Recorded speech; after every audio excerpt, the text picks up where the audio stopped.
se pourrait qu'il pense exactement le contraire. Mais dans le schéma où on est, mais il ne peut rien dire d'autre que cela. Cela me semble normal. C'est choquant. Seulement, s'il le dit, et si cela déclenche un tollé contre lui, la prochaine fois, il fera très attention. Je montre dans notre livre que ce qui lui a donné le courage de faire face publiquement à Obama sur la question de l'homosexualité, mais c'est parce qu'il sait que son opinion ne lui permettrait pas de prendre une position contraire. Mais là, sur l'intervention au Mali, eh bien, il dit ça, mais parce qu'il sait que personne ne va le lui reprocher. La plupart des hommes politiques, parce que ils ont peur quand même de l'État français. Ah oui, parce que c'est des gens qui sont très très conscients des rapports de force. Et ils se disent que bon, la France, on ne touche pas. Et donc moi je ne compte pas sur les partis politiques, partis au pouvoir ou partis opposition pour cette résistance-là. On ne peut pas, pour le moment, on ne peut pas compter sur eux. Mais quand même, on peut compter sur certains segments, pas tous, de la société civile, mais aussi sur les intellectuels. Voilà. Il faut, et aussi les médias devraient y avoir une possibilité. Évidemment, les médias, quand par exemple Obama vient ici, voilà, le pays devient une espèce de paradis visité par je ne sais trop qui. Mais quand Obama va en Afrique du Sud, mais vraiment, je vous promets, il y a un débat. Il y a un débat sur l'action de l'Amérique, sur... Voilà, c'est-à-dire que nous ne nous reconnaissons pas, pour des raisons que sans doute il faudrait décrypter, nous ne reconnaissons pas le droit d'avoir un point de vue sur le monde. Et quand on lit nos journaux, on s'en rend bien compte. Et de ce point de vue, je dirais que le Sénégal a bien changé. Moi, j'appartiens à une génération où, avec tous les excès que l'on peut peut-être regretter aujourd'hui, ça nous fait sourire d'ailleurs, mais on prétendait avoir une opinion sur ce qui se passait partout sur la planète. Nous nous sentions les camarades de tous les militants ouvriers, voilà, en Mongolie, en Transylvanie, au Cameroun, partout, quoi. Mais aujourd'hui, c'est, vous prenez l'espace médiatique, voilà, il est complètement touché par nos problèmes locaux. Ça, je pense qu'il faudrait quand même essayer de sortir de ça. C'est un frémissement. Il n'y a pas seulement Keïta. Mais parce que vous savez, Ibrahim Boubacar Keïta, c'est quelqu'un d'assez étrange. On aurait pu croire, bon, pour quelqu'un, finalement, qui a été élu après l'opération Serval, quand la France est toute puissante, qui doit beaucoup à la France, disons-le, même si l'opération Serval, je le rappelle toujours, ce n'était pas seulement les troupes françaises, les troupes africaines ont joué un rôle beaucoup plus important. Faites le bilan des victimes. Donc, on aurait pu croire que ce monsieur venu au pouvoir, bon, serait à genoux devant l'État français, qui serait tout le temps en train de dire oui Missé, merci Missé, comme les boys au temps colonial. Non, il dit merci avec courtoisie, avec dignité, mais après, quand il va à Paris, il dit posons les vrais problèmes. Il donne une interview dans les journaux français et il dit mais il faut être extrêmement naïf pour s'imaginer qu'on peut régler le problème des otages en pactisant avec des bandes armées. Et il continue à poser le problème. Et je vous fais remarquer que sur cette question, il se fait surveiller par la société malienne. On ne lui permettra aucune concession, aucune écorchure au drapeau malien. Et puis, il y a aussi le Nigérien, Youssoufou, qui dit, maintenant, mais on va renégocier les contrats d'Areva. Trop, c'est trop. Voilà, toutes ces exemptions. Et puis, et tout ce que cet uranium apporte aux Français, nous en sommes privés. À l'indice de développement humain du PNUD, on est bon dernier tout le temps, on arrête. Mais qu'est-ce que vous remarquez? C'est que, je crois que dans l'état, dans la situation où nous nous trouvons, on ne saurait trop insister sur cette question. Ce qu'on remarque, c'est que la société civile nigérienne fait bloc avec l'État nigérien. Ce matin, j'ai entendu un syndicaliste nigérien dire la même chose. Que bon, en fait, Areva, ils vont nous trouver sur notre route. Et ce qui se passe, c'est que je ne sais pas quel va être le résultat.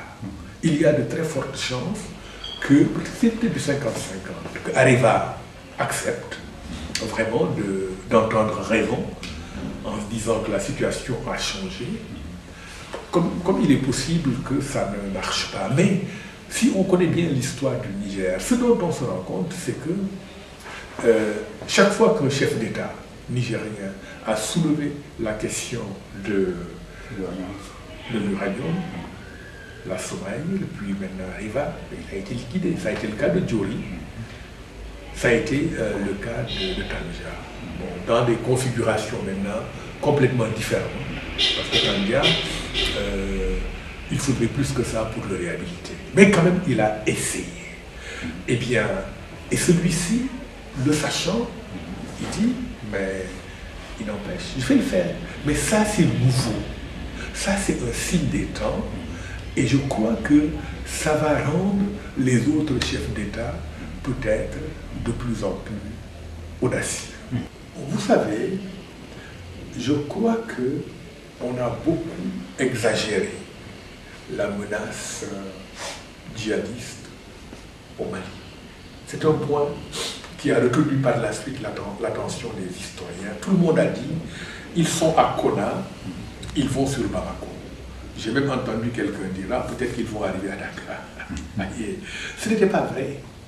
Ce n'était pas vrai. Je crois que quand les gens font le décompte des djihadistes qu'il y avait au Mali, eh bien, les chiffres, ça varie entre 500 et 2000. 2000, c'est le maximum. Avec 2000 hommes, on ne fait pas presque, je ne sais pas moi, 600, 800 km de Kona à Bamako. Il faut pas... Ils n'y ont jamais pensé. Même si, évidemment, il y avait une menace réelle, c'était la prise de l'aéroport de Sévaré, mais qui là, franchement, pouvait être, au plan par équipe militaire, quelque chose de sérieux. Donc oui, il y avait ça. Mais c'est qu'en face, il n'y avait pas du tout d'armée. Mais le fait qu'il n'y ait pas d'armée, le fait qu'il y ait des problèmes économiques, il ne faut jamais dire que la solution, c'est de confier son destin à l'étranger. C'est ça, parce que ça, c'est la garantie que les problèmes ne seront jamais résolus. À Koulou, Metti, je pense qu'il faut se prendre en charge, qu'il faut, oui, c'est des difficultés réelles. Au Mali, nous l'expliquons largement, Aminata insiste très fortement là-dessus, mais il n'y avait pas d'armée.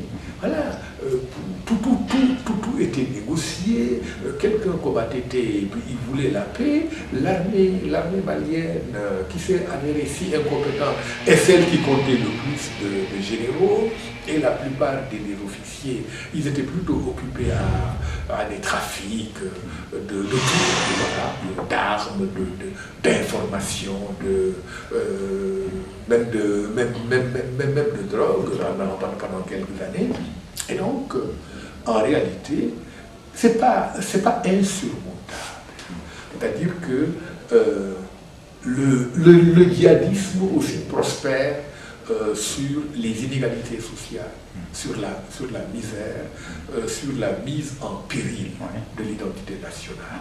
Si on travaille sur ça, mais on n'a pas besoin de la France, on n'a pas besoin d'une armée étrangère. D'ailleurs, deux amis et moi, nous venons de signer une tribune pour Slate Africa, on verrait, sur le renouvellement des accords de défense entre la France et le Mali.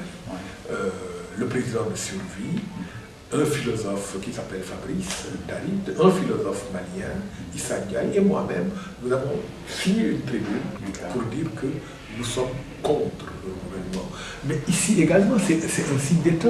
Vous saviez qu'une date avait été retenue pour signer cet accord. Mais qu'au dernier moment, Ibeka a dit non, on suspend tout. Et on suspend tout, ça peut aussi bien signifier on signera un jour ou on ne signera jamais. Voilà, c'est nouveau. C'est nouveau. S'il y a quelqu'un qui normalement n'aurait dû rien refuser à la France, c'est bien lui. Mais en fait, de façon très inattendue, il refuse tout. Il montre une volonté d'indépendance que l'on n'a peut-être pas constatée au Mali depuis Modibo Keïta. Je reconnais la complexité de la situation. C'est une complexité qui frise la perversion. Et lorsqu'on y pense, on est presque déstabilisé. On se dit, mais il n'y a pas de solution. Mais on ne peut pas se dire que le destin du Mali, c'est à cause de ces sommes qui ont été versées et qui d'ailleurs, c'est souligné dans notre livre, ces sommes versées par la France, par l'Union européenne, retournent aux entreprises françaises. Ce n'est pas avec cet argent que l'indépendance du Mali et donc son avenir, parce qu'il s'agit de ça, pas seulement du présent, mais de l'avenir, qu'on va le négocier, qu'on va laisser piétiner cela. Maintenant, je ne peux pas être assis là, en face de vous, à vous dire, ah, voici ce qu'il faut faire, voici ce qu'il ne faut pas faire. Non, non. Moi, j'énonce des principes, je tire la sonnette d'alarme, c'est ça mon rôle intellectuel. Je reconnais l'extrême difficulté de la situation, mais s'il y a une certitude, c'est que, quelle que soit l'ampleur et la profondeur des problèmes du Mali, ce sont les Maliens eux-mêmes qui le résoudront, quoi qu'ils le rencontrent, et pas un pays étranger, et surtout pas l'État français. Ibeka, en réalité, je n'arrive pas trop à le situer. Je n'arrive pas trop loin. Je constate simplement qu'il y a chez lui une certaine tendance à ne pas se laisser marcher sur les pieds. Et ça n'a rien à voir avec les chefs d'État auxquels on a été habitué. Voilà. Kagame, c'est différent. C'est une histoire quand même exceptionnelle. Le génocide des Tutsis du Rwanda. Il a été à la tête d'un mouvement de libération, le FPR. Il a libéré son pays des armes à la main. Il n'a pas fait de coup d'État. Et lui, pour le coup, il n'y a aucune ambiguïté. J'ai rarement vu parmi les dirigeants de notre époque, africains ou pas, quelqu'un qui a une aussi claire conscience de ses responsabilités et une aussi grande force de caractère. Ça, je le respecte. Et oui, très souvent, quand je vais dans un pays qui va mal, les amis me disent en plaisantant, ah, dans ce pays, il nous faudrait quelqu'un comme Kagame. Et je crois que oui, oui. Comparaison n'est pas raison, on ne transpose pas les expériences historiques. Le Rwanda, c'est très particulier. Mais je pense que si on sait où on va, si on ne se laisse pas dévier de son chemin, on est le bon chef d'État qu'il faut à n'importe quel pays africain. Mais c'est aussi par rapport à l'histoire de ce pays.